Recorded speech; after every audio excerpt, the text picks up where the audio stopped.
Hello everyone, welcome to Eduseeker. और आज की वीडियो में हम लोग पेपर 1 शिफ्ट 2 डिस्कस करेंगे of NET JRF June 2023 paper. June में आपका एग्जाम हुआ था। पेपर 1 का शिफ्ट 1 हम ऑलरेडी डिस्कस कर चुके हैं। आज की वीडियो में हम लोग शिफ्ट 2 डिस्कस करेंगे।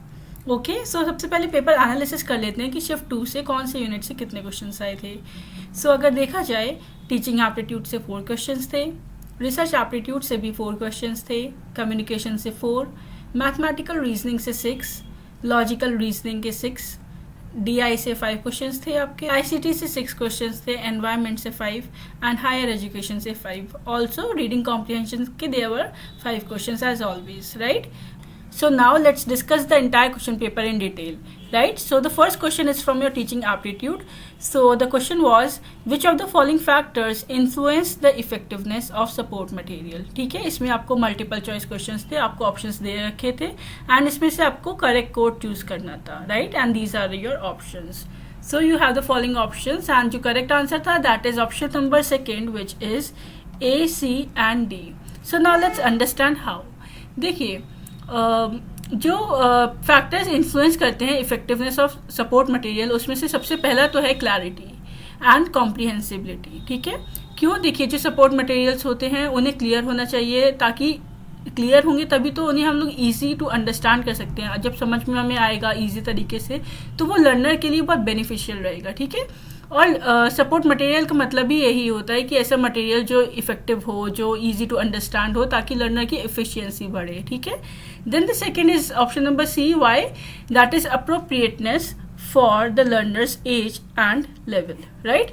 सो जो सपोर्ट मटेरियल होना चाहिए that should be tailored in a way कि जो लर्नर की एज है और जो उसकी करंट नॉलेज है लेवल, जो करंट उसका नॉलेज लेवल है, उससे मैचअप होना चाहिए. क्योंकि अगर हमने कोई सपोर्ट मटेरियल दिया है जो उस लेवल ऑफ नॉलेज के लिए नहीं है, या उस एज ग्रुप के लिए नहीं है, या बहुत हाई एज ग्रुप के लिए है, रेलिवेंट एज ग्रुप के लिए नहीं है, तो वो सपोर्ट मटेरियल का जो काम है that is to provide effectiveness in the learning environment, वो फुलफिल नहीं हो पाएगा, right? So that is Y.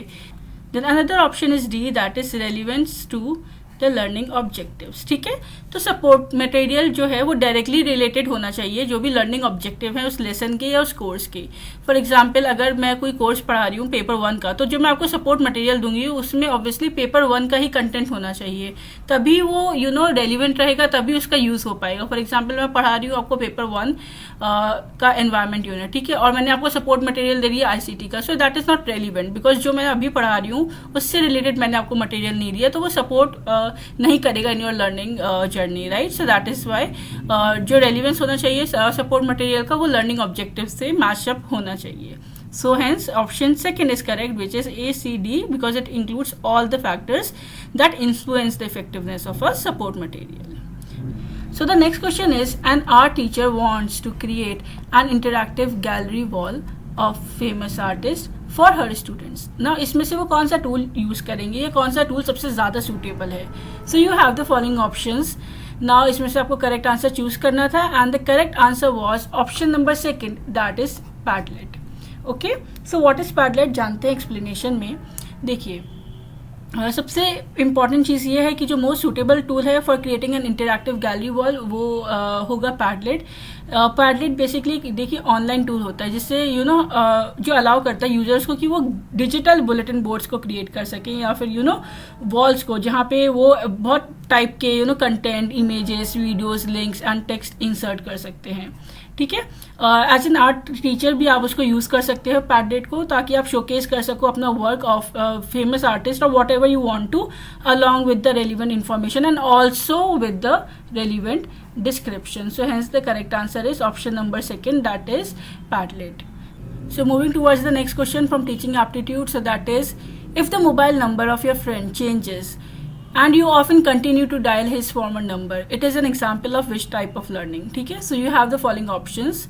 So basically question में पूछा गया है कि अगर आपके दोस्त का मोबाइल नंबर चेंज हो गया और आप उसका पुराना नंबर ही बार बार डायल कर रहे हैं, तो ये कौन सी टाइप का लर्निंग का एग्जाम्पल है? So you have the following options, and जो करेक्ट आंसर है इसका that is option number 2, which is negative transfer of learning. So देखिए, जो हमारी निगेटिव ट्रांसफ़र ऑफ लर्निंग है वो तब अगर होती है जब हमारी पहले की जो नॉलेज है या पहले के जो हमारे एक्सपीरियंसेस है या जो भी हमने पहले सीखा है या जाना है वो हमारी नई लर्निंग या नए टास्क में हिंडर करे, इंटरफेयर करे, जिसकी वजह से हम नई चीज़ें ना सीख पाएँ। सो इसे बोलते हैं निगेटिव ट्रांसफ़र ऑफ लर्निंग। मतलब पहले जो हमने लर्न कर लिया अब वो हमारी आगे की लर्निंग के लिए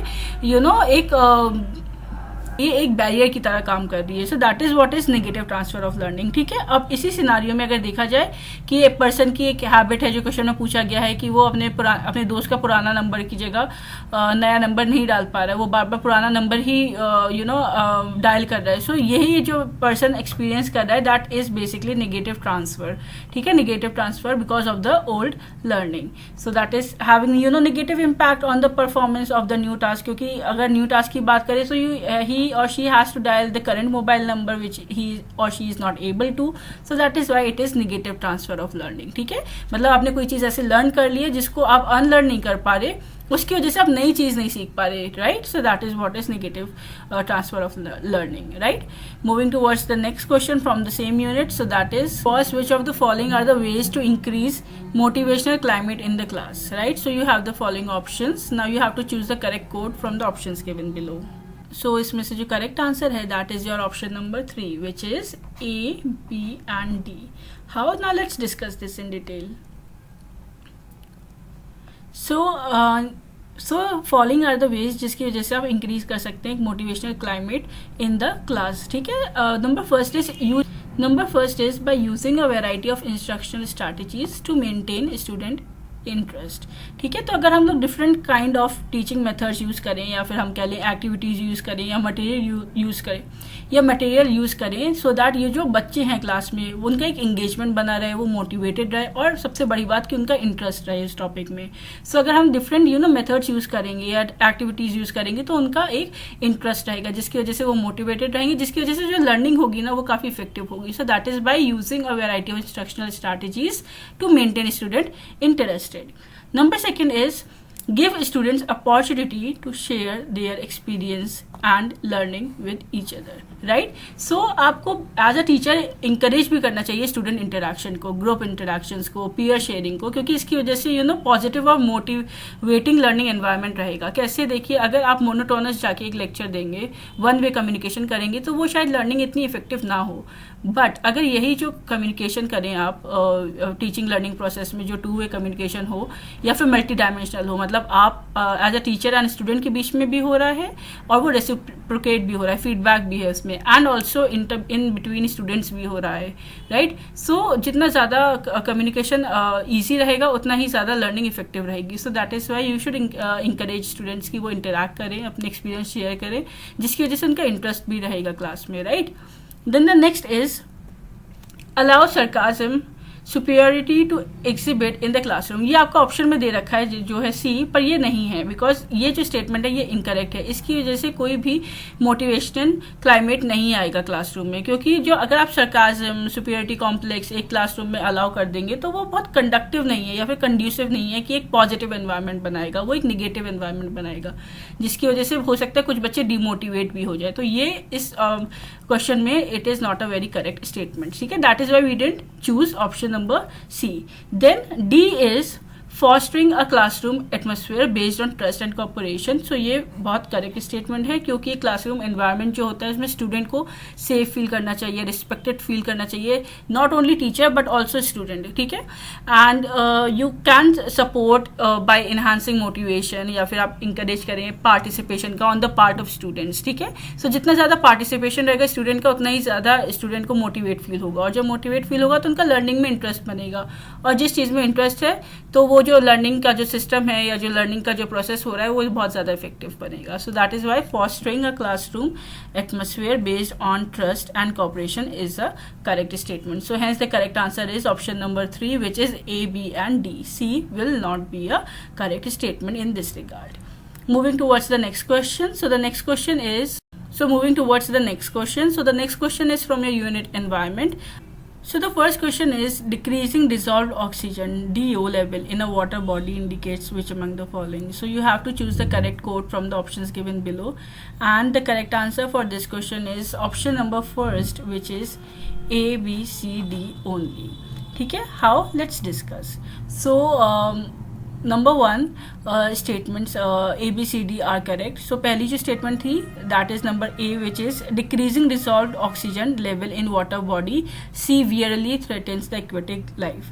और ये स्टेटमेंट बिल्कुल सही है. जितनी ज़्यादा डिसॉल्व ऑक्सीजन जो डी ओ है वो लेवल कम होगा ऑक्सीजन में, वो लेवल डी ओ लेवल कम होगा वाटर बॉडी में, उतना ही ज़्यादा एक्वेटिव लाइफ को थ्रेटन होगा. ठीक है. Then the second is decreasing dissolve oxygen level जो वाटर बॉडी में है वो ज़्यादातर मेनली कॉज की जाती है by oxygen demanding waste. So which is also a correct statement about dissolve oxygen. Then C is decreasing dissolve oxygen level in a water body indicates the presence of biodegradable organic substances, which is also true because जितने ज़्यादा biodegradable organic substance होंगे उतने ही ज़्यादा dissolved oxygen का जो amount है वो decrease होगा. ठीक है. and the last statement is decreasing dissolved oxygen level in a water body does not cause undesired taste or color, क्योंकि DO का कोई decreasing because decreasing DO level is not basically related to taste or color, पर उसका जो primarily जो effect होता है वो सर्वाइवल पे होता है और survival of aquatic life. So hence the correct answer is option number one which is A B C D only. Moving towards the next question from the unit environment. So it is you are given to statements which are as follows and in the light of the above statement आपको correct answer choose करना है. So the correct answer for this question is option number second, which is both statement first and the statement second are false. How? Let's discuss. So सबसे पहली बात जो statement पहली कहती है कि जो एक्यूट हेल्थ इफेक्ट्स होते हैं वो कॉज होते हैं due to prolong exposure to a chemical. ये स्टेटमेंट इसलिए फॉल्स है क्योंकि जो एक्यूट हेल्थ इफेक्ट्स होते हैं वो शॉर्ट टर्म एक्सपोजर किसी भी केमिकल सब्सटेंस की वजह से होता है, लॉन्ग टर्म पे नहीं होता, शॉर्ट टर्म पे होता है. ठीक है. और जो सेकेंड स्टेटमेंट है जो कहती है chronical health effects occur when an individual is exposed for a very short period. So ये भी फॉल्स है क्योंकि क्रॉनिक हेल्थ इफेक्ट्स तब होते हैं जब इंडिविजुअल एक्सपोज होता है ज़्यादा टाइम के लिए for a long period of time. तो बेसिकली ये दोनों स्टेटमेंट में ना जो टाइम पीरियड था वो गलत दे दिया था. So that is why this statement is false. So chronic health effects जो होते हैं that are caused by long term या फिर repeated exposure to a chemical substance. So hence both the statement are false. Moving towards the next question from this unit. So the next question is which of the following air pollutant cause acid rain. So इसमें से कौन से pollutants हैं जो acid rain को cause करते हैं. और acid rain और उसके air pollutant से related बहुत questions पहले भी आ चुके हैं एग्जाम में. So this is we can say one of the repeated questions from this unit. So you have the following options and the correct answer for this question is option number second, which is A, B and D. How? See, क्योंकि जो acid rain के जो main air pollutant हैं वो कौन कौन से हैं वो है नाइट्रिक ऑक्साइड, नाइट्रोजन ऑक्साइड और sulphur dioxide. So hence the correct answer is A, B and D. Moving towards the next question. So the next question is statement questions. दो स्टेटमेंट दे रखी हैं, इसमें से आपको चूज करना है कौन सी स्टेटमेंट करेक्ट है, कौन सी स्टेटमेंट करेक्ट नहीं है. And after reading the questions जो करेक्ट आंसर है that is your option number 3, which is जो पहली स्टेटमेंट है वो तो करेक्ट है पर जो सेकेंड स्टेटमेंट है वो करेक्ट नहीं है, वो फॉल्स स्टेटमेंट है. सो सी, पहली स्टेटमेंट में कहा गया है कि जो इंटीग्रेटेड सॉलिड वेस्ट मैनेजमेंट एक जो ये अप्रोच है वो हेल्प करती है कि डिसीजंस बनाए जाए about the generation of waste या रिसाइकलिंग ऑफ मटेरियल्स या फिर कैसे डिस्पोज किया जाए वेस्ट रेसिड्यू को, जो करेक्ट बात है. Solid waste management and integrated solid waste management एक अप्रोच है कि हम लोग जो वेस्ट मटेरियल है उसे कैसे हमें रिसाइकिल करना चाहिए या कैसे हम उसे यूज़ कर सकते हैं, कैसे हम उसका जो वेस्ट मैनेजमेंट है उसे कैसे हम लोग और इन्हांस कर सकते हैं कि वो हमारे यूज़ में रहे. Right. So that is statement. So the first statement is correct. Second statement ये कहती है कि जो सोर्सेस हैं रिडक्शन के is a not part of integrated solid waste management. अब ये स्टेटमेंट करेक्ट नहीं है क्योंकि जो रिडक्शन के सोर्सेस हैं ऑब्वियसली वो पार्ट हैं integrated solid waste management system के. So source reduction is a fundamental component of integrated solid waste management. So hence statement second is false. So the correct answer is option number 3 कि statement पहली है वो correct है पर statement second है वो गलत है, फॉल्स है. Moving towards the next question from this unit, so that is greenhouse gases absorb radiation energy mostly in which of the following region of solar spectrum. तो इसमें पूछा गया कि जो ग्रीन हाउस गैसेज होती हैं वो रेडिएशन जो एब्जॉर्ब करती हैं वो मोस्टली किस रीजन से होती हैं of the solar spectrum. So you have the following options and जो इसका करेक्ट आंसर है that is option number 3 which is infrared. See जो ग्रीन हाउस गैस होती हैं वो जो रेडिएशन एब्जॉर्ब करती है ज़्यादातर वो इंफ्रारेड रीजन से होती हैं of the solar spectrum. So green house gases कौन कौन सी होती हैं, सबसे पहले आपको ये पता होना चाहिए that is carbon dioxide and also methane and water vapours. So ये इनके पास एबिलिटी होती है कि वो हीट को ट्रैप कर लेते हैं सन से, और इसकी वजह से ये प्रिवेंट करते हैं उस हीट को from escaping back into space, जिसकी वजह से हीट बढ़ती है हमारे एनवायरनमेंट में। ठीक है, so they do this by absorbing and then re-emitting infrared radiation. ये आपको याद रखनी है चीज। सो इसी प्रोसेस को हम लोग बोलते हैं ग्रीन हाउस इफेक्ट, एंड ये बहुत एसेंशियल है for maintaining the earth temperature. But however human activities की वजह से ये जो कंसेंट्रेशन था ग्रीन हाउस गैसेस का ये बहुत बढ़ गया एटमॉस्फेयर में, जिसकी वजह से ग्रीन हाउस इफेक्ट जो है वो कंट्रीब्यूट करने लगा ग्लोबल वार्मिंग में, क्लाइमेट चेंज में, एंड इसका रिजल्ट तो आप लोगों को पता ही है that is ozone hole, right. So hence the correct answer is option number 3. So moving towards the next question. So जो next question है that is now we will be solving questions of data interpretation. So data interpretation का जो पहला question था that was, so the next question is from data interpretation, जिसमें आपको बताना था कि जो डिफरेंस कितना है, डिफरेंस किस में पूछा गया था, डिफरेंस पूछा गया था ऐसे नंबर ऑफ एम्प्लॉयज में जो मेट्रो से हैं from companies D that is 70% and E together from the number of employees जो बस से ट्रैवल कर रहे हैं from companies A D and E. ठीक है, ये आपको ऑप्शंस दे रखे थे, मतलब आपको डिफरेंस बताना था from this number of employees to this from, तो मतलब आपको डिफरेंस बताना था from the number of employees from metro from companies D and E to the number of employees from bus जो बस को प्रेफर करते हैं from companies A D and E. अब इसको कैसे सॉल्व करेंगे मैं आपको बताती हूँ by in the most easiest manner. सबसे पहले मैं आपको बता दूं जो इसका करेक्ट आंसर है that is option number 2 which is 1162। सो देखिए सबसे पहले हमें क्या निकालना है, सबसे पहले हमें निकालना है डिफरेंस, और डिफरेंस निकालने के लिए हमें क्या करना पड़ता है, सब्सट्रैक्ट करना पड़ता है ना। अब हमें सब्सट्रैक्ट कैसे करना है, हमें करना है ए और तो हमें जो डिफरेंस निकालना है वो किसका निकालना है, हमें डिफरेंस निकालना है मेट्रो में से जो कंपनी डी और ई के जो लोग हैं एम्प्लॉय हैं, ठीक है, मेट्रो में से जो मेट्रो प्रेफर करते हैं माइनस जो बस को प्रेफर करते हैं employ from company A D and E. अब दिक्कत यह है कि हमें ऑप्शन में अब दिक्कत ये है हमें डाटा इंटरप्रिटेशन में नंबर ऑफ एम्प्लॉयज नहीं दिया गया, हमें सिर्फ जो एम्प्लॉयज खुद का व्हीकल ट्रैवल करते हैं उनका नंबर दिया गया है, बाकी हमें परसेंटेज दे रखी है। तो हमें सबसे पहले टोटल नंबर ऑफ एम्प्लॉयज निकालना होगा, फिर हम उसमें से परसेंटेज वाइज निकालेंगे कि बस में कितने हैं, मेट्रो में कितने हैं। तो स्टेप बाय स्टेप चलते हैं। पहले हम लोग डी कंपनी डी की अगर हम बात करें तो सब कंपनी डी में ऐसे लोग जो खुद के व्हीकल से जाना पसंद करते हैं वो हैं कितने, 182। ठीक है, टोटल नंबर ऑफ परसेंटेज हम कैसे निकालेंगे, देखिए कंपनी डी में अगर 182% ऐसे है जो खुद से जाते हैं और इसमें दे रखा है कि जो मेट्रो से ट्रैवल करते हैं वो 70% है। ठीक है, और जो बस से ट्रैवल करते हैं कंपनी डी से वो कितने परसेंट है, वो है 16%। तो ये टोटल कितना हो गया, ये टोटल हो गया आपका 86%। ठीक है, अब जब 86% को माइनस करेंगे 100% से दैट इज 14%। तो अब ऐसे लोग 14% है जो इन दोनों से नहीं जाते, दैट इज वो खुद के व्हीकल से जाते हैं। तो ये कितना हो गया 182। तो जो 182 है वो आपका 14% है। तो अब आपको ये पता चल गया कि जो 14% है कंपनी डी के एम्प्लॉय वो 182 है नंबर में, तो 100% कितने होंगे, सो that is bye you will find out by cross multiplication. तो जब आप इसे सॉल्व करेंगे 182 को इंटू 100 डिवाइडेड बाय 14, सो आपका टोटल निकल आएगा कि टोटल नंबर ऑफ एम्प्लॉयज कितने हैं कंपनी डी में। ठीक है, and that will B bye solving the equation you will be getting 1300।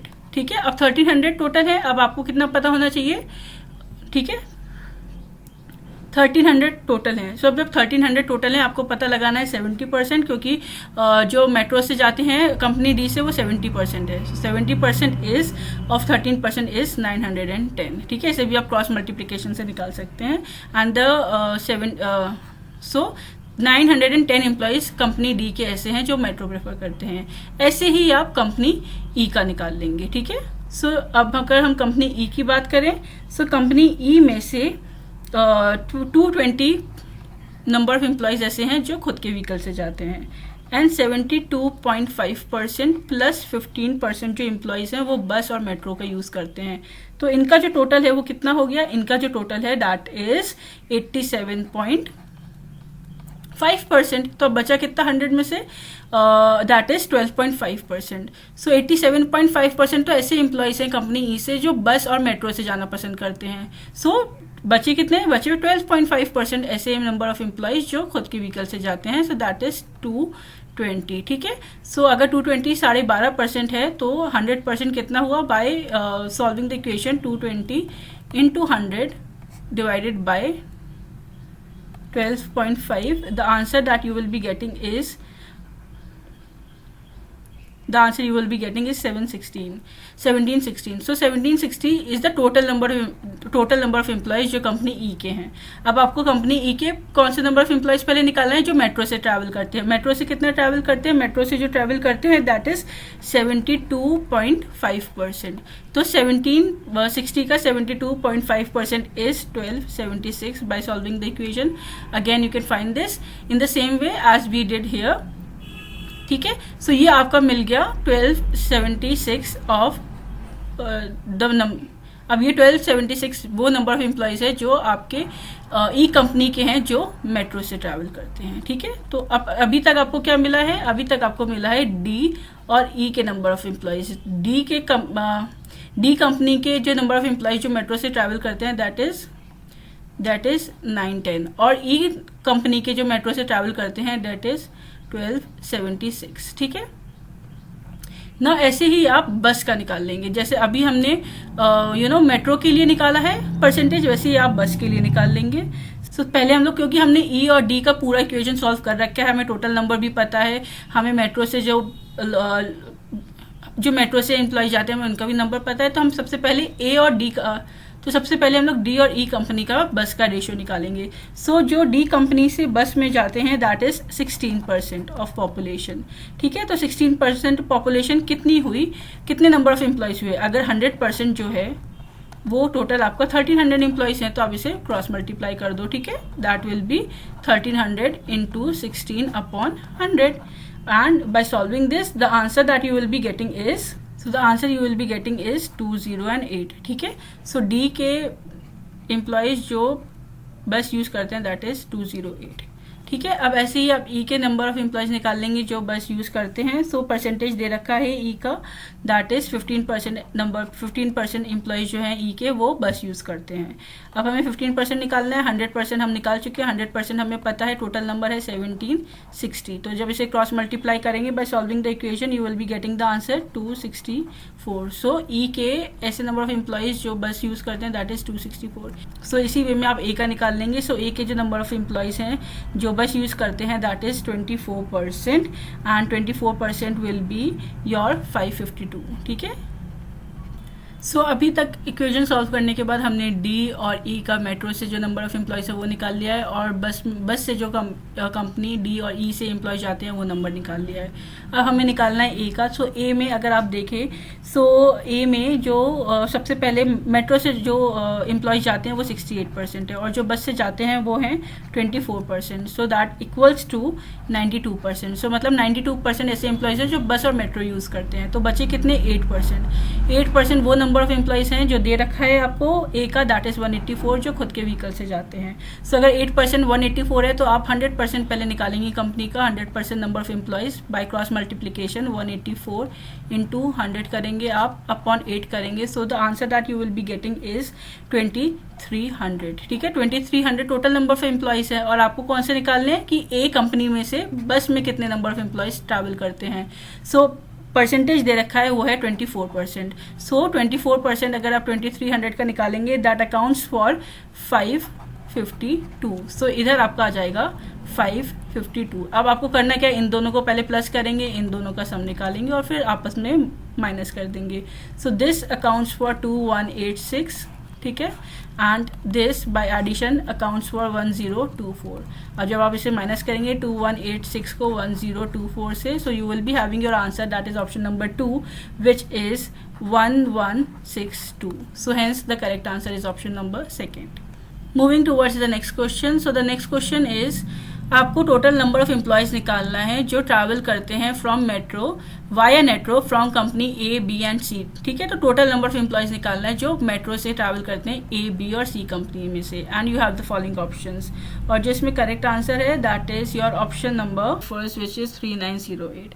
तो ये कैसे आया, आइए डिस्कस करते हैं स्टेप बाय स्टेप. सो सबसे पहले देखिए हमें क्या चाहिए, हमें चाहिए नंबर ऑफ एम्प्लॉयज जो मेट्रो से प्रेफर करते हैं from company A, B and C.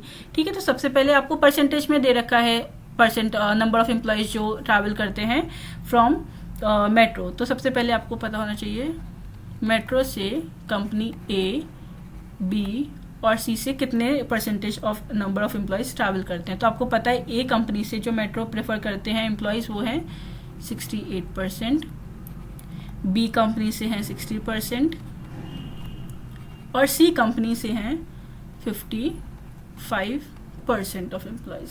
ठीक है, तो सबसे पहले आपको ये परसेंटेज निकालना है 68%, 60%, 55%. अब यही तो मेन लेंदी पार्ट है इस डीआई का कि आपको डायरेक्ट एम्प्लॉयज का नंबर नहीं दे रखा, तो आपको परसेंटेज निकालने के लिए पूरा कैलकुलेशन करना पड़ता है. सो जैसे हमने अपने पहले वाले स्टेप में करा था वैसे ही हमें इसमें पहले टोटल निकालना पड़ेगा और फिर टोटल निकालने के बाद ही हम निकाल पाएंगे कि 68% कितना है उस नंबर का. ठीक है, पर स्टार्ट करते हैं ए से, क्योंकि ए का हमने पहले वाले क्वेश्चन में निकाल रखा है टोटल. सो ए का टोटल हमने पहले जो क्वेश्चन में निकाला था दैट वॉज 2300. ठीक है, अब 2300 हमें पता है टोटल है, तो 2300 का हम लोग 68% निकाल लेंगे. So why cross multiplication the easiest way, and जो आंसर आएगा दैट विल बी 1564. सो 68% जो ए का होता है दैट इज 1564. अब हम निकालेंगे बी कंपनी का. ठीक है, सो बी कंपनी में भी आप देखिए जो मेट्रो से ट्रैवल करते हैं वो 60% हैं. ठीक है, और जो बस से ट्रैवल करते हैं वो 35% हैं. तो टोटल कितना हो गया, टोटल हो गया 95%. तो ऐसे नंबर ऑफ एम्प्लॉयज जो खुद से ट्रैवल करते हैं व्हीकल से वो बचा 5%, और 5% आपका दे रखा है दैट इज 78. ठीक है, तो 78 नंबर ऑफ एम्प्लॉयज जो है वो 5% है, तो उसका 100% कितना हुआ उस कंपनी का. So that accounts for 1560. ठीक है, by cross multiplication you will be getting the answer. अब आपको टोटल पता चल गया दैट इज 1560, आप इसका निकाल लेंगे 60%. सो 1560 का 60% इज 936. तो आपको कंपनी बी का भी मिल गया 60%, दैट इज 936. ऐसे ही आप कंपनी सी का निकाल लेंगे. ठीक है, सो कंपनी सी में अगेन जो मेट्रो से ट्रैवल करते हैं वो 55% है और जो बस से ट्रैवल करते हैं वो 30% है. So that equals to 85%. ठीक है, तो बचे कितने 15%. अब जो 15% लोग हैं वो कौन से एम्प्लॉयज हैं जो खुद से ट्रैवल करते हैं, और उसका नंबर आपको दे रखा है दैट इज 384. ठीक है, अब आपको 384 पता है 15% है, तो आप 100% निकाल लीजिए. 100% हो गया आपका 2560. ठीक है, ये मैं दोबारा बता देती हूँ 2560 कैसे निकला टोटल. जब आपको पता है किसी चीज़ का 15% है 384 और आपको उस चीज़ का 100% निकालना है, तो आप कैसे निकालेंगे, आप इसे बस क्रॉस मल्टीप्लाई कर दीजिए.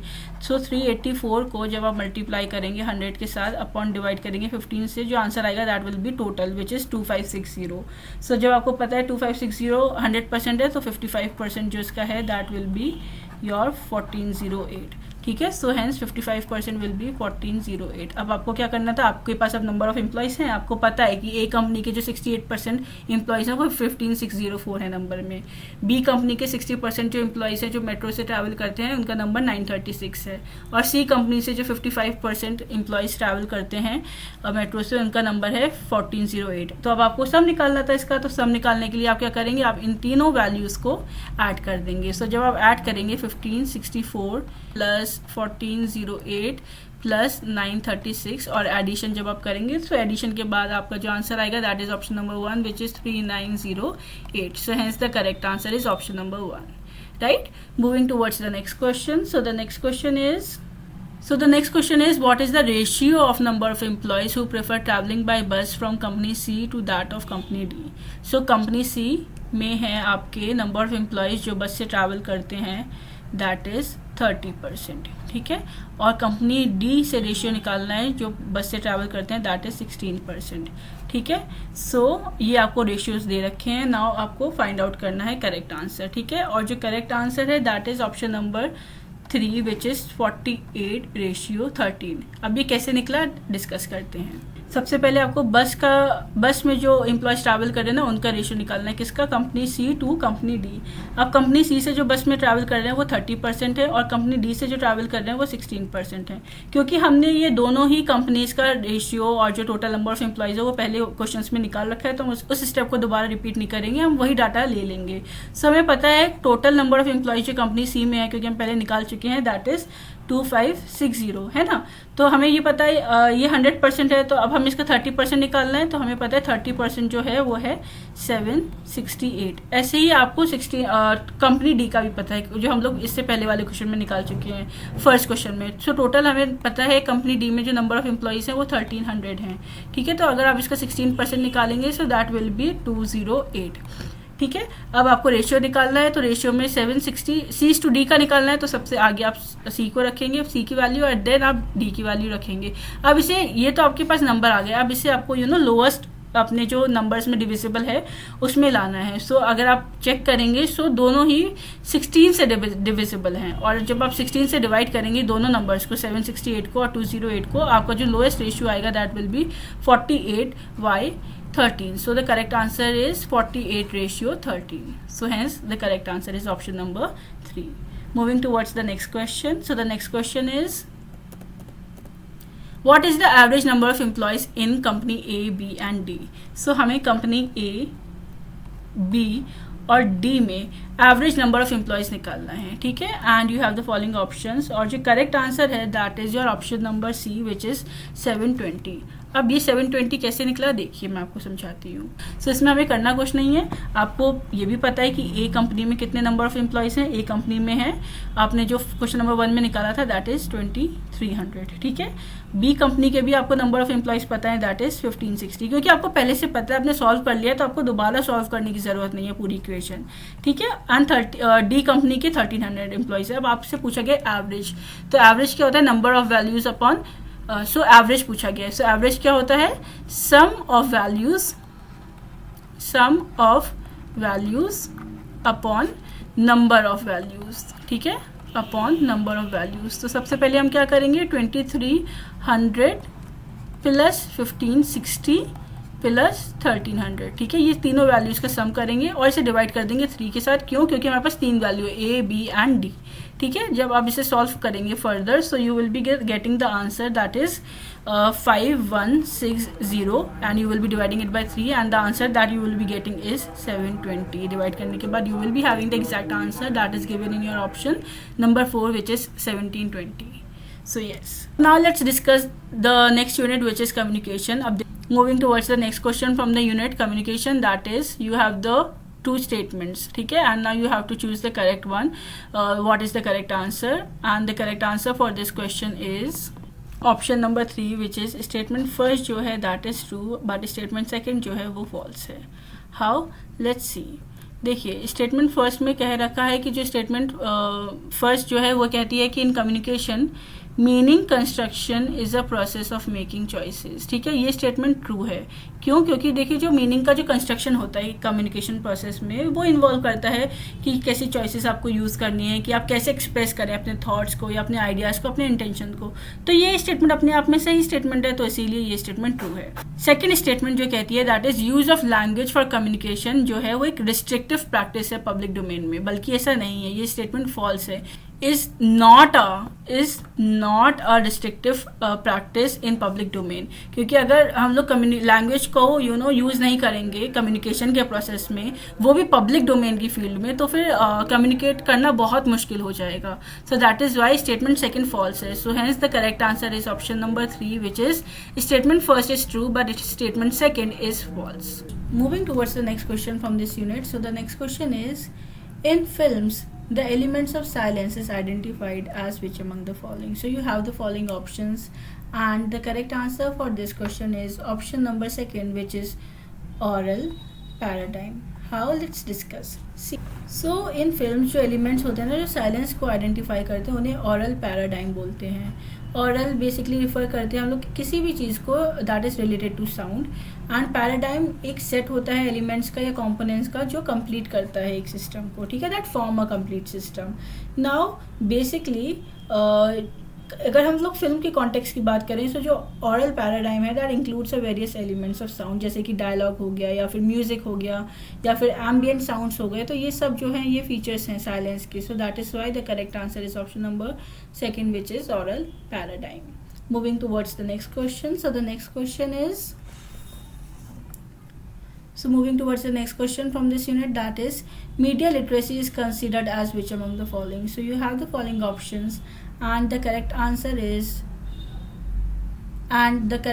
is option number 4th, which is continuous process. So media literacy को कंटिन्यूस प्रोसेस क्यों कंसिडर किया जाता है? देखिए, मीडिया लिटरेसी क्या होती है? Media literacy basically it is referred to the ability कि आप क्रिटिकली एनालाइज कर सकें और सिचुएशन को या मीडिया के जो मैसेजेस हैं उनको इवेल्युएट कर सकें, उनको अंडरस्टैंड कर सकें और क्या उनका मीनिंग था, क्या इंटेंडेड मीनिंग था उन मैसेजेस का, ठीक है। एंड ऑल्सो कि जब मैसेज मिल जाए आपको, आप इंटरप्रेट कर सको एक ब्रॉडर सोसाइटल कॉन्टेक्स्ट में, जिसकी वजह से ये इन्वॉल्व करता है डेवलपमेंट ऑफ स्किल्स जैसे कि access, analyse, evaluate, create media content effectively, ठीक है। So that is why it is considered as a continuous process. So hence the correct answer is option number 4th, which is continuous process. Moving towards the next question. So now let's move towards the next question from the unit mathematical reasoning. So अब हम लोग जो discuss करेंगे questions वो mathematical reasoning से जो भी इस पेपर में क्वेश्चंस आए थे उस यूनिट से डिस्कस करेंगे। सो पहला क्वेश्चन जो मैथमेटिकल रीजनिंग से आया था वो ये था that you have to find a number जो रिप्लेस कर सके क्वेश्चन मार्क को सीरीज में, और आपको ये सीरीज दी गई थी। And now you have the following options. So आपको करेक्ट आंसर बताना था कि इस क्वेश्चन मार्क की जगह अगर आप इस सीरीज का पैटर्न फॉलो करोगे तो कौन सा ऑप्शन आएगा, और जिसका करेक्ट आंसर था दैट वाज 152। अब ये 152 कैसे आया देखिए, मैं आपको समझाती हूँ। सबसे पहले जब सीरीज़ आती है, नंबर सीरीज़, आपको एक पैटर्न देख लेना होता है कि जो नंबर्स, दो नंबर के बीच में क्या गैप है, और अगर वो गैप कांस्टेंट है तो आप उसका डिफरेंस देख लीजिए। एंड सो देखिए ये सीरीज़ आपको दी गई थी, ठीक है। अब इस सीरीज़ का अगर आप पहली बात तो आप अगर डिफरेंस देखेंगे ये इन दोनों नंबर्स में, तो आप देखेंगे 11 में से अगर आप 5.5 माइनस करेंगे तो आपको 11 ही मिलेगा, ठीक है। सो दैट मीन्स अगर आप 5.5 में 5.5 ऐड करते तो क्या मिलता है आपको 11। अगर आप इसी पैटर्न को फॉलो करो तो आप देखिए इन दोनों के बीच में जो डिफरेंस है दैट इज 7.5। 11 और 18.5 में जो डिफरेंस है वो 7.5 है। 30 और 18.5 में जो डिफरेंस है वो कितना है, वो 11.5 है।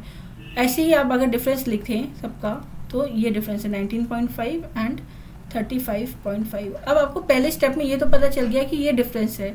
जब आप दूसरा स्टेप करेंगे, क्योंकि ज़रूरी नहीं है एक ही टायर में आंसर निकल जाए नंबर सीरीज में, कुछ नंबर सीरीज कॉम्प्लेक्स होती हैं जिसमें 2 और 3 टायर में नंबर निकलता है। तो अगर आपको ये दिख रहा है एक कुछ ना कुछ सिमिलैरिटी तो है इन लोगों में, ठीक है। तो आप जब सिमिलैरिटी देखेंगे आपको नेक्स्ट टायर में इसका आंसर मिलेगा, दैट इज़ कि इन दोनों के बीच में कितना डिफरेंस है, 2 का, इसमें 4 का, इसमें 8 का। ये डिफरेंस जो है नंबर डबल हो रहा है, ठीक है। तो जो आगे आएगा that will be what, that will B 32। 32 कैसे, देखिए 2 का डबल हुआ 4, 4 इंटू 2 8, 8 का डबल 16, 16 का डबल 32।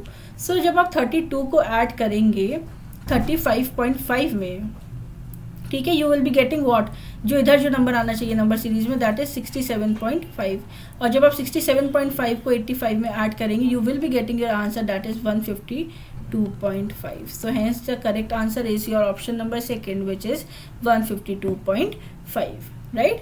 सो ऐसे ही ज़रूरी नहीं है नंबर सीरीज़ का आंसर जो है वो पहले टायर में ही सॉल्व करने को मिल जाए। कुछ कॉम्प्लेक्स सीरीज़ होती हैं जिसमें आपको 2 और 3 टायर में देखना पड़ता है कि कोई ऐसा प्रोसेस है या कोई ऐसा स्टेप है जो फॉलो हो रहा है या कोई पैटर्न फॉलो हो रहा है, और जहाँ आपको वो पैटर्न मिल जाए आप उस चीज़ को लगा के देख लीजिए, ठीक है। Then the next question is from mathematical reasoning portion जो आपको दे रखा था सीटिंग अरेंजमेंट का।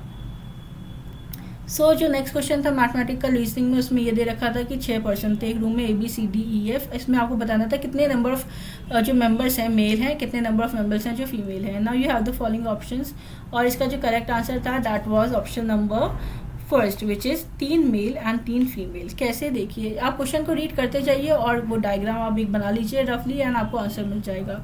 आप सबसे पहले तो नंबर लिख लीजिए कितने वो मेंबर्स दे रखे थे। So that was ABCD E and F, 6 numbers दे रखे थे, ठीक है। और जब आप क्वेश्चन रीड करेंगे आप इसमें आप अंडरलाइन करते जाइए कौन से मेल है कौन से फीमेल है। तो इसमें कहा गया है कि जो A एंड E है वो ब्रदर्स हैं, ये आपको पता है। अब अगर ब्रदर है तो आप अंडरलाइन कर लीजिए कि ऑब्वियसली ये मेल ही होंगे क्योंकि ब्रदर फीमेल तो हो नहीं सकता, ठीक है। देन B एंड D जो है वो डॉटर्स हैं, तो ये आपको पता चल गया ये डॉटर हैं तो इसका मतलब ये फीमेल हैं, ठीक है। ऑल्सो इसमें दे रखा है कि जो B एंड D हैं वो डॉटर्स हैं of the brother of C's father, ठीक है। C's के फादर की डॉटर हैं। और जो F है वो सिस्टर है ऑफ E एंड C, ठीक है। अब आपको F का भी पता चल गया, इसमें स्टेटमेंट में दे रखा है F is the sister of E and C, ठीक है। और जो C है वो ओनली सन है किसके, A के अंकल के, तो ओनली सन है मतलब ये भी मेल ही हुए, ठीक है।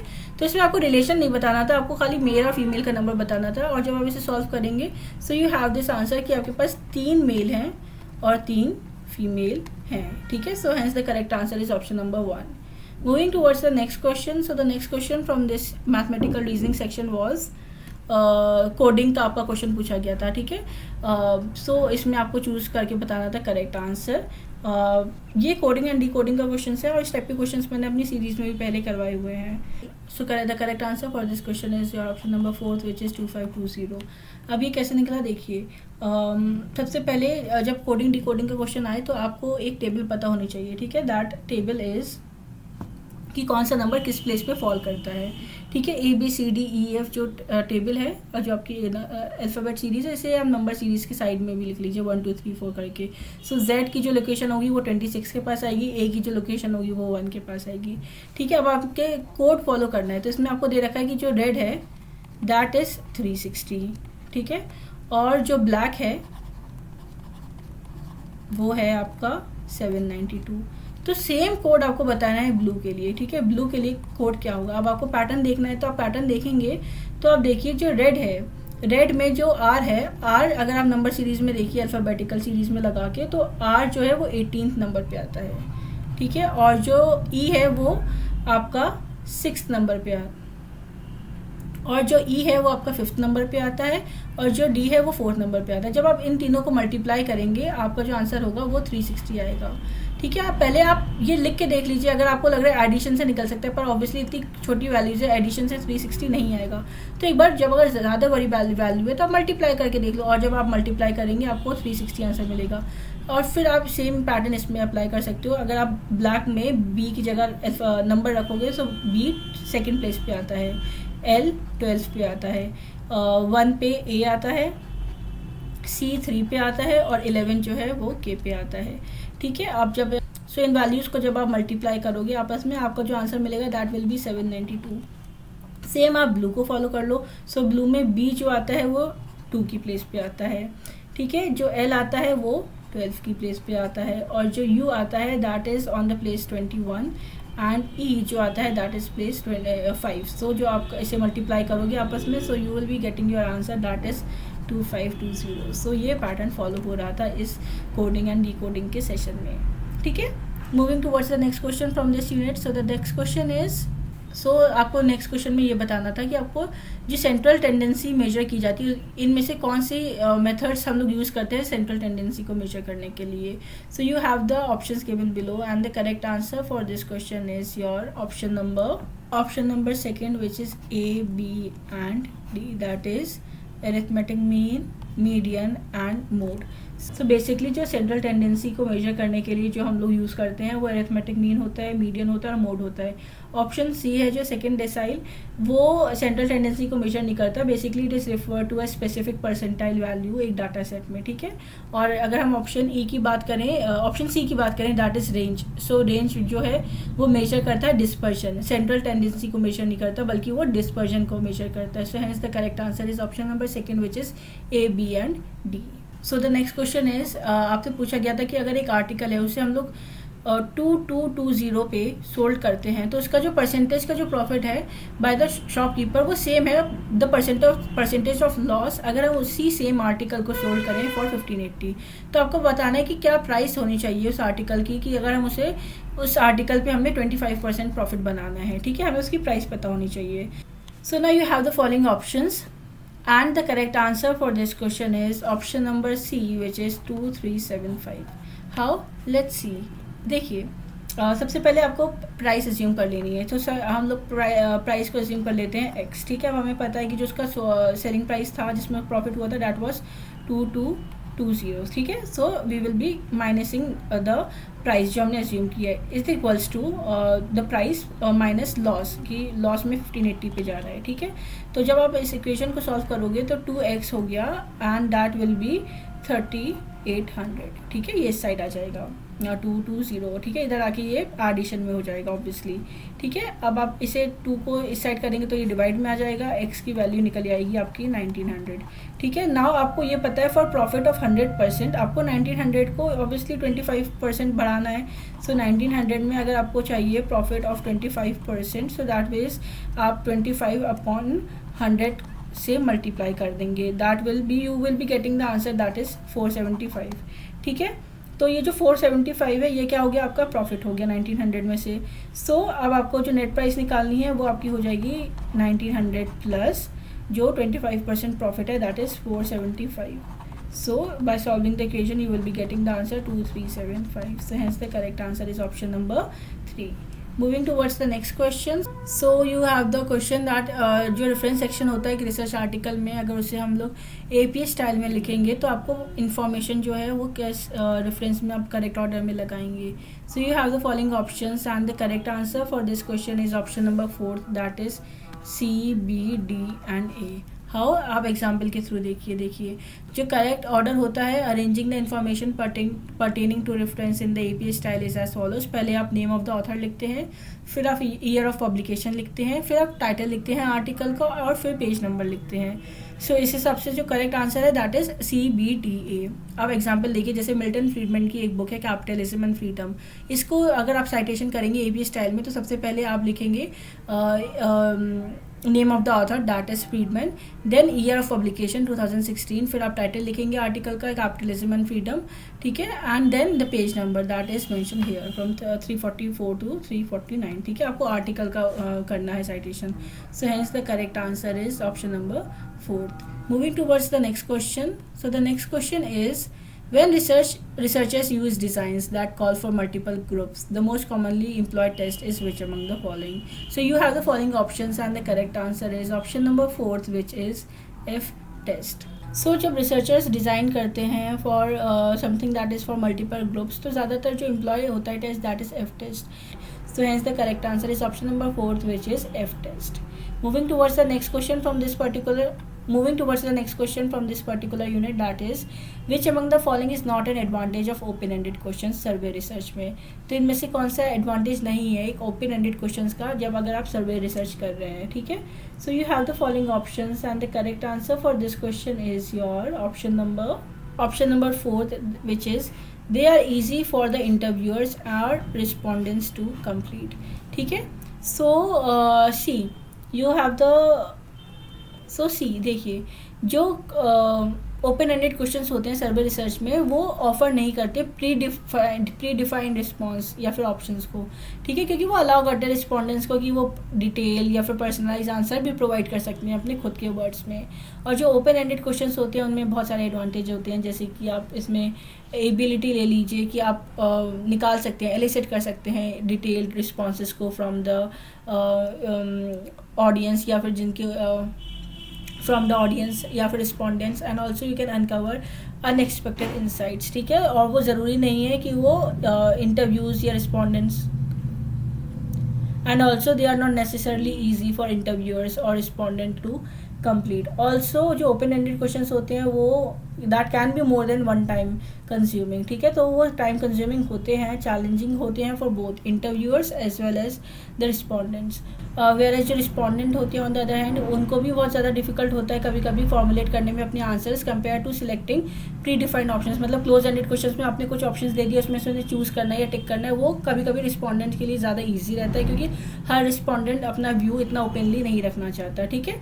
So that is why the correct answer according to the question is option number 4 की जो advantage that is option number 4, that is they are easy for the interviewer and respondent to complete. ये एक characteristic नहीं हो सकती open ended questions की, क्योंकि ज़रूरी नहीं है कि it is easy, it can be tough for people, ठीक है, इवन फॉर द रिस्पॉन्डेंट और for the interview as well in a survey research.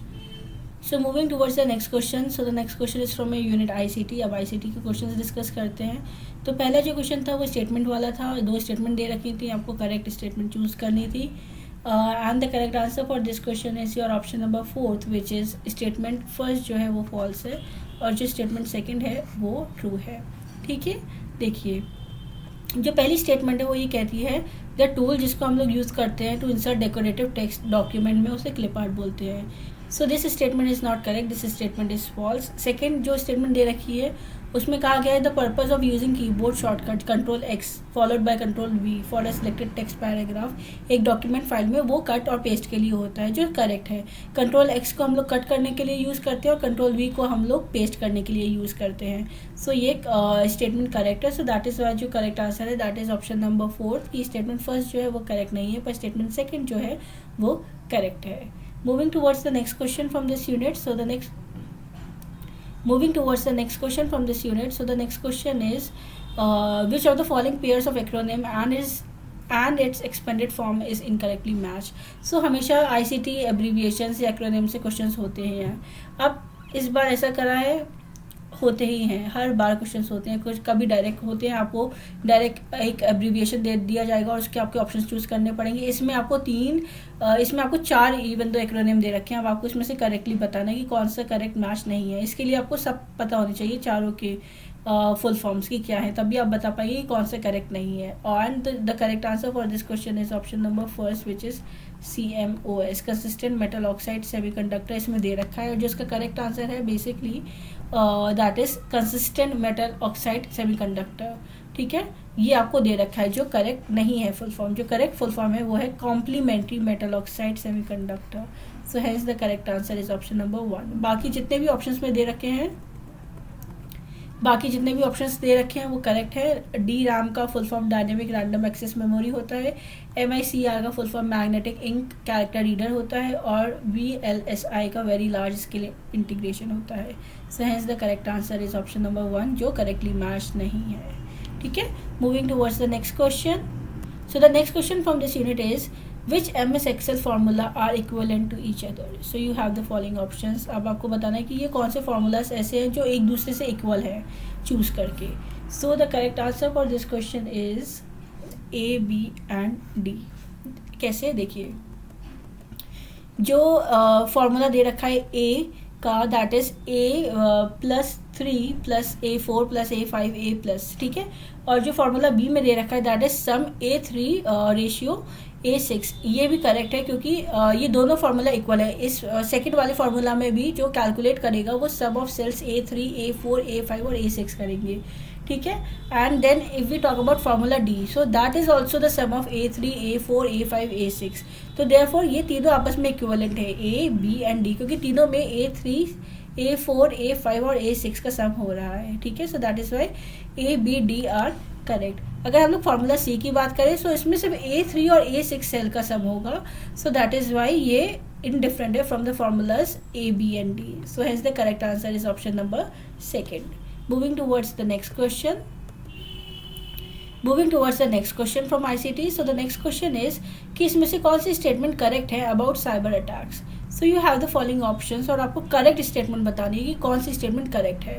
So you have the following options and the correct answer for this question is option number 2, that is only B statement is correct, which is virus is self replicating malicious code on a computer. See, देखिए, जो virus होता है वो एक self replicating malicious code होता है computer में, वो करेक्ट है। और वायरस जो है एक मैलवेयर का टाइप है जो रेप्लिकेट करता है अपने आप को, और फिर बहुत सारी फाइल्स या फिर आपके प्रोग्राम्स जो आपके कंप्यूटर में प्रेजेंट है उन्हें इन्फेक्ट कर सकता है।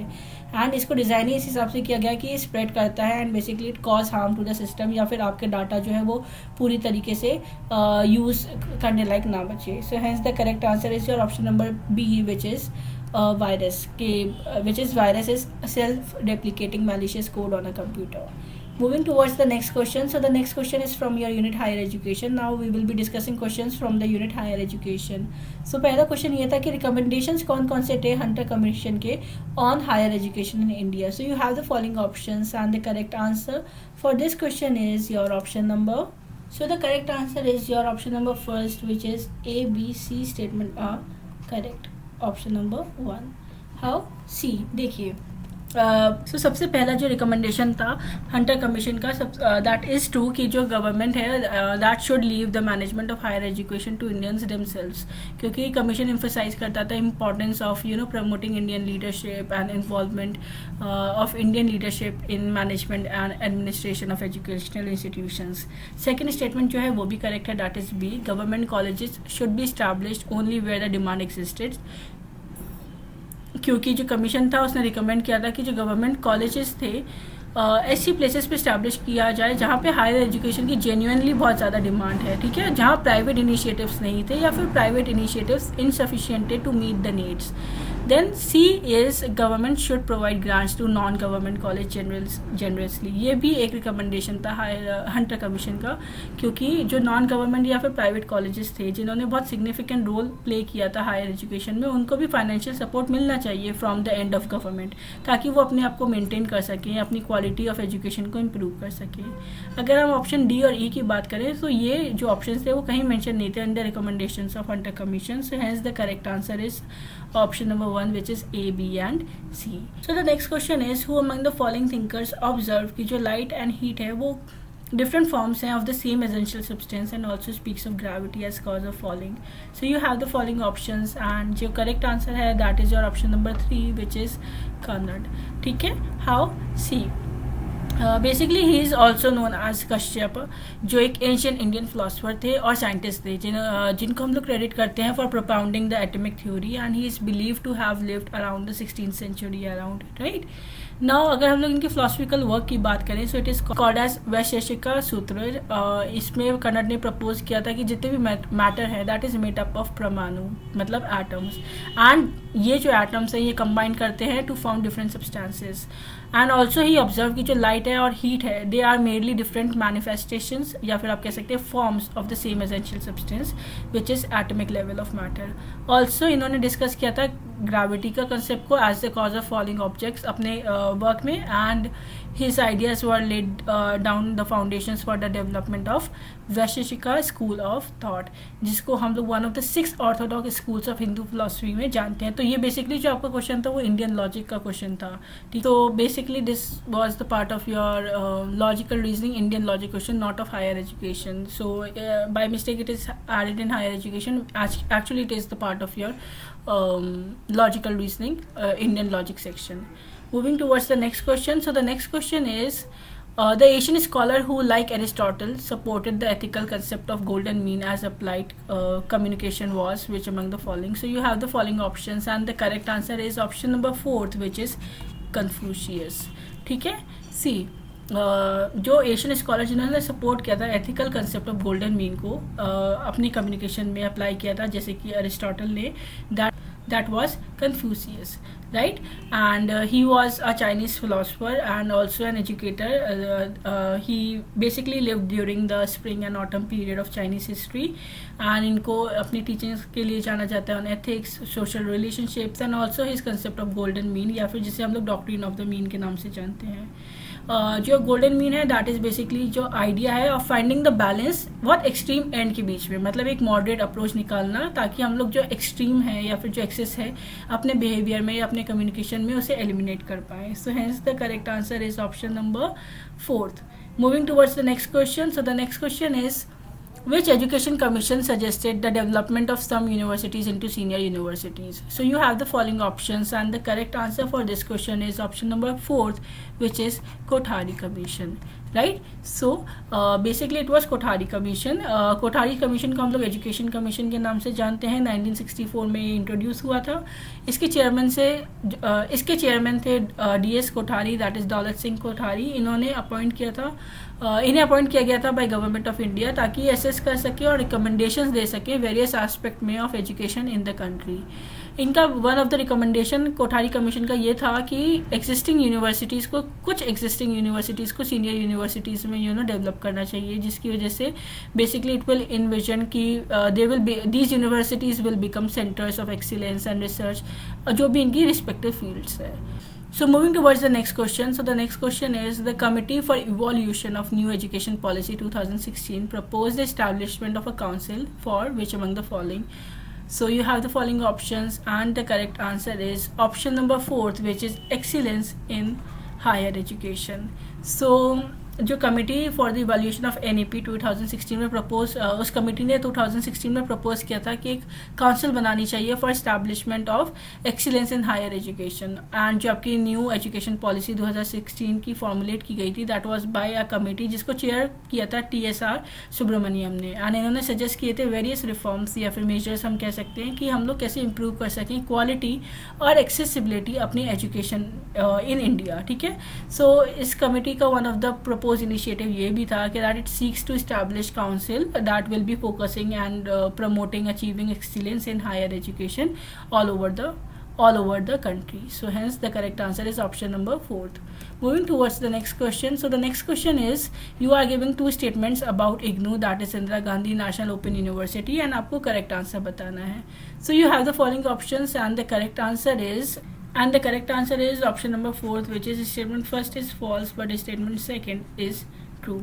देखिए, जो पहली स्टेटमेंट है वो गलत इसलिए है क्योंकि जो Indira Gandhi national open university है वो 1965 में स्टैब्लिश नहीं की गई थी. उसे स्टैब्लिश किया गया था 1985 में by an act of parliament, and it started it operations in 1987.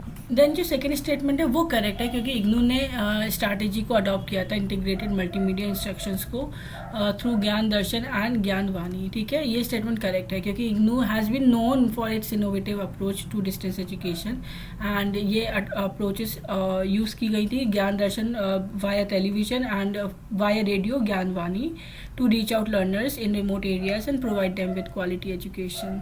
So hence statement second is correct. So moving towards the next question. So the next question is, which of the following statements are so related that they cannot both be false but they can both be true? So you have the following options, and the correct answer for this question is your option number 3, which is A and D. That is, some professors are spiritualist, some professors are not spiritualist. So अगर आपने classical square of opposition पढ़ा है और अगर आपको rule पता है तो आपको पता होगा ये जो रूल है that both statement can not be false but they can be true is a part of subcontrary statements. और सब कॉन्ट्ररी स्टेटमेंट कौन सी होती है? पर्टिकुलर अफर्मेटिव और पर्टिकुलर नेगेटिव. अब आप इसी से पता लगा लीजिए कि इसमें पर्टिकुलर अफर्मेटिव कौन सी है? Some professors are spiritualist. और पर्टिकुलर नेगेटिव कौन सी है? Some professors are not spiritualist. So hence the correct answer is option number 3rd, which is A and D.